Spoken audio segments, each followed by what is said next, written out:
Hello students, welcome to today's session on meaning of economics and microeconomics. So I'll cover, within three subsections. So one is meaning of economics, another one is key features of economics, and the third one would be the meaning of microeconomics. All right. So to begin with, meaning of economics. So economics is nothing but a study of how people, business, government make choices to use limited resources to satisfy their unlimited wants. So, in short, it is nothing but to based upon the available resources. Anyone can select, anyone can choose the best among them. Okay, so it is nothing but the study of how to select the best among the limited resources. It deals with production, distribution, consumption of goods and services in an economy. Okay. And the subject helps understand how the societies allocate resources, respond to scarcity, and organize economic activities. So, in short, if you are talking about the resources, definitely resources are limited. So, how it is, allocated properly, okay, and also organize all those economic activities properly. So it helps to understand how it is allocated properly. Now moving to the next one, that is the key features. Okay, so the key features of economics, this is the second one which I'm going to cover. So key features is nothing but the how it is useful. So it is focuses on scarcity and choices, as I mentioned, because resources are limited. So if you are talking about resources like money, time, raw materials, these are limited one, right? But the human wants, it is unlimited, right? Human wants are unlimited. So based upon that, you know, uh, it focuses how to select from them. From the available resources, from the limited resources. It could be money, it could be time, it could be raw material, right? Involve opportunity cost. So opportunity cost is nothing but the opportunity lost is opportunity cost. So if somebody is selecting something, definitely something is going to be loose. So on that regard, the opportunity cost should be decided. So choosing one option means giving up another, right? So suppose if someone is choosing, to go from Pune to Mumbai via car, right? So one of the options. Someone is choosing by train. Okay, so maybe if they are choosing by train, it could be less costly or less costlier than a road trip, but there are other factors also available in this.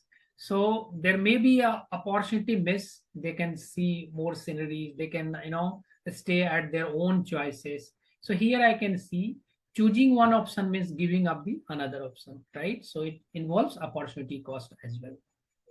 Next one is in encompasses both individual and collective decision making, right? And affecting families, firms, and governments. So basically, it is related to the individuals, right? So how they decide, and their decision making is definitely impacted because of this. Okay. Now moving to the third one. Okay, so this is nothing talking about the meaning of microeconomics. So how microeconomics is useful and what is microeconomics? Okay. So microeconomics is nothing but the branch of economics that studies individual units like household, firms, and market, right? So in economics, if we broadly classify, it is classified in two sections. One is macro, another one is micro, right? So microeconomics today I'm going to cover. So this is related to the individual. It could be household, it could be individual company, it could be farm, it could be any individual markets, right?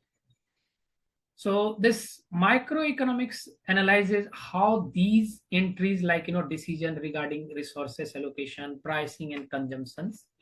Okay, and also it includes demand and supply. So especially if you are talking about this macroeconomics, it is nothing but the branch of economics, okay, that deals with study of individual units in the economy, right? As I mentioned, household, farm, or market, right?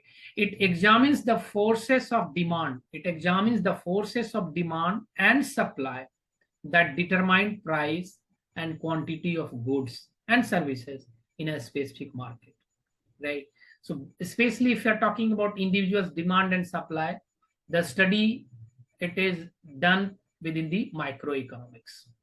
Okay, for an example, I'm just giving an example. For a household decided how to spend its money or monthly income between groceries, rent, and saving. Someone decides 40% in grocery, 10% on rent, right, and 50% savings. Someone having their own choices, maybe grocery 20%, rent 20%, and 60% saving, right? So all these studies comes under microeconomics. Another example is talking about the shopkeepers, right? So shopkeeper is setting the prices of any kind of, suppose biscuits, based on the how money customers are willing to buy, or different prices at different prices. So suppose if putting at 10 rupees, so what could be the demand? If you are putting at 8 rupees, what could be the demand, right?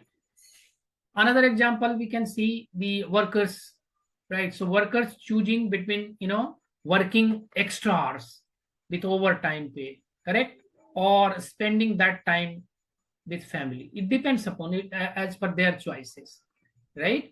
So it is nothing but a study of individuals, firm, and markets comes under microeconomics. So just to summarize it, it is the specific portion of the economics to study about the individuals, maybe household, firms, or market.